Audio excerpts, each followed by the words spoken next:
Você pra fazia ninguém, faculdade assim. de Direito, então, mas você Fiz. chegou a se formar? Fiz 8 semestres. Os Quanto piores... que faltou, então? 2. Largou a faculdade Mas- faltando 2 semestres. Agora é interessante, mas foram os piores 8 semestres que alguém pode fazer. Ou seja, você Eu atuou tinha, até eu tinha, eu senti uma obrigação interna de que eu deveria me formar em algo para não desapontar profundamente o meu pai. Meu pai, para ele, completamente inexistia a possibilidade de ter um filho que não se formasse numa faculdade. Principalmente porque a família do meu pai é de origem muito humilde. E todos eles se formaram muito bem. Alguns se tornaram médicos, as moças professoras, alguns rapazes engenheiros. Meu pai se tornou médico, por isso eu narro essa vida mais confortável no início, né? Aquela vida de filho de médico, né? E ele sempre quis que eu me tornasse médico.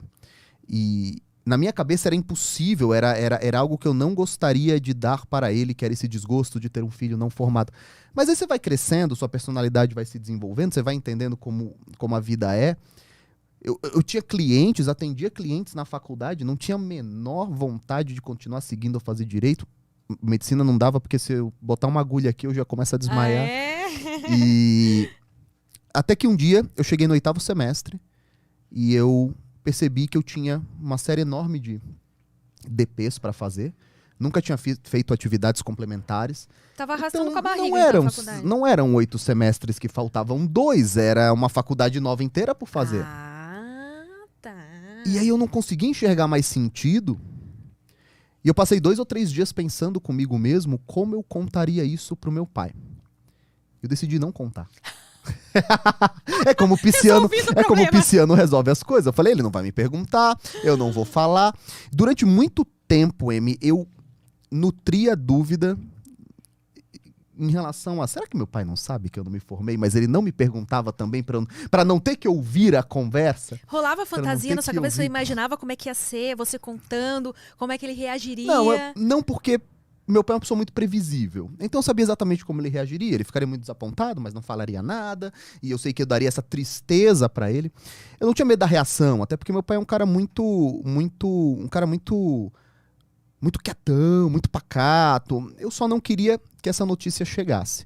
Mas na minha cabeça, se eu ganhasse grana antes de dar essa notícia, de alguma maneira eu iria confortá-lo, né? Porque eu ia falar, eu tenho um certo dinheiro aqui. O medo do meu pai era que eu não pudesse sustentar meus filhos. Não é que ele queria um filho doutor. É que ele foi educado na ideia de que a melhor forma de você viver a vida é ter um diploma que te afasta da massa, daqueles 14 milhões de desempregados que estão lá tentando buscar algum serviço como empacotador do Extra ou auxiliar administrativo. Filho, aparte-se desse povo e brigue uma briga com uma quantidade menor de concorrentes, né? E na minha cabeça, bom, se eu ganhar um dinheiro aqui, eu posso contar para ele algum dia. E eu simplesmente não falei mais no assunto. E ele me perguntou 2 vezes, filho, você não vai voltar à faculdade? Eu falei, vou, pai, tô dando só um tempinho aqui, mas eu vou. Na segunda vez, eu percebi que ele parou de perguntar. E aí nós aprendemos algumas coisas interessantes, assim, em relação a pai e filho. Tem muitas coisas que nós não precisamos falar para os nossos pais e eles falarem pra gente. A gente vai subentendendo. Naquela época eu não percebia. Naquela época eu achava que meu pai, de alguma maneira, ele esqueceu da faculdade. Mas hoje, já pai das crianças, já um pouquinho mais velho, eu percebo, não, na verdade ele sabia, ele só não queria ter a confirmação. E o que aconteceu foi que o negócio cresceu muito.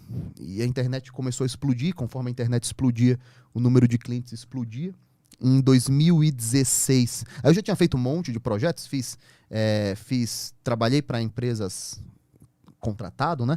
Tive clientes de auditorias telefônicas, sorveteria, padeiro, imagem, fazer mais livros, um monte de coisinhas que eu era um peão dentro da internet. Se precisa de uma coisa, eu faço. Precisa de um site, eu faço. Precisa fazer propaganda, eu faço. Até que eu trabalhei na construção da imagem de uma corretora, de um grande amigo meu até hoje, o Leandro Ruschel. E ele me ligou um dia e falou assim, cara... Gaúcho? Porto Alegre, né? É. Cara, tem uns guri aqui que tem um trabalho muito bom. Cara, uns meninos aqui, eles têm umas fotografias, eles estão pedindo. Você vê que minha imitação é muito boa, eu tô né? só reparando, não, gente. Eu acho muito engraçado vocês de outros estados querendo imitar a gente, gaúcho. É que nem ator da Globo tentando imitar nordestino. Todo mundo é da Bahia, não importa de onde você seja. E... Bah, eu tenho uns guri aqui, eles têm umas fotos, eles estão pedindo dinheiro pra fazer protestos contra a Dilma, por impeachment da Dilma. Eu acho que você pode ajudá-los. Eu falei, mas como assim? O que eu posso fazer com isso? Né? Não, eles têm bastante material, eles têm alguns empresários que eles entrevistaram e que deram ótimas entrevistas. Isso era 2015 para 2016. Ótimas entrevistas, e eu acho que a gente consegue transformar isso num produto digital. Eu falei, deixa eu dar uma olhada, né? Me coloca em contato com os meninos. Ele me colocou em contato com o Thiago Mena, que tinha um projeto chamado Banda Louca Liberal. Ele pegava uns trio elétricos e ficava tocando trompete nos impeachments, assim, né? Eu falei, eu vou olhar o que esse cara tem pra me mostrar. E eu me surpreendi. As entrevistas foram muitíssimo bem coletadas. E tinha um pessoal... não vou lembrar exatamente quais foram as primeiras entrevistas que eu vi, mas tinha uns caras, tipo... um empresário da Tramontina, que é do Sul, né? O pessoal falando sobre liberdade, sobre o tamanho do Estado, sobre impostos. Eu falei, caramba, isso daqui poderia se tornar um grande produto. E aí nós sentamos, conversamos, decidimos aumentar o número de entrevistados e fazer um documentário. E surgiu o Brasil Paralelo. O Brasil Paralelo, para quem não sabe, foi um congresso. Nasceu na internet, foi visto por mais de 20 milhões de pessoas até. Nossa! Se não me engano, hoje em dia já bateu esse número. Talvez tenha batido até mais. Na época, era 1,5 milhão, 2 milhões de pessoas assistindo cada vídeo. E isso era muita gente para um tema político. E acabou que deu muito certo. E nós vendíamos as gravações para quem não pudesse assistir na hora.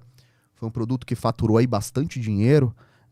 Mais de R$ 1 milhão nos primeiros dias de funcionamento, e a gente nem esperava tudo isso. E aí foi quando nós decidimos fazer 4 capítulos e pedir o impeachment da Dilma. Quando justamente nós estávamos nos finalmente do nosso produto. E eu falei pra galera, puta, cara, a gente tem que criar um capítulo chamado impeachment, vamos pra cima, vamos pra cima. E era uma ideia meio... todo mundo na hora, pum, ao mesmo tempo. Temos que fazer um capítulo chamado impeachment. E aí eu coloquei na ideia de que a gente tinha que colocar em salas de cinema para ter um branding mesmo físico. Hoje em dia chamaria de transmídia, né? Não, vamos pegar salas de cinema, a gente aluga a sala, divide pelo número de assentos e coloca as pessoas lá dentro e fotografa, né? E eu tenho essas fotos, eu tenho uma foto minha no celular até hoje, assim. Eu tirei a foto, a sala cheia, passando... E nessa hora, eu mandei a mensagem pro meu pai. Pai, puta, tu não sabe, cara, mas olha o que aconteceu. Milhões de pessoas dentro, demos certo, a empresa cresceu, tá crescendo, é só o começo, eu sou muito novo, vamos pra cima, vou fazer o próximo. E as salas estão lotadas, e, puta, tô muito realizado. Eu não vou mais continuar fazendo faculdade. Deu todo, né? É que nem você liga pra sua filha e fala só um monte de notícia ruim, no final você conta o que você quer contar. E aí eu lembro que ele só mandou tipo umas 3 palminhas, assim. Foi no WhatsApp tipo, isso? Só no WhatsApp. Aí eu falei, puta, cara, bom, depois a gente fala sobre isso. E ficamos anos sem falar sobre isso, né? Então, essa foi a minha experiência com a faculdade. Dessa experiência... eu tirei mais um monte de aprendizados também. E um dos aprendizados que eu tirei foi um grande remédio contra a minha arrogância e prepotência.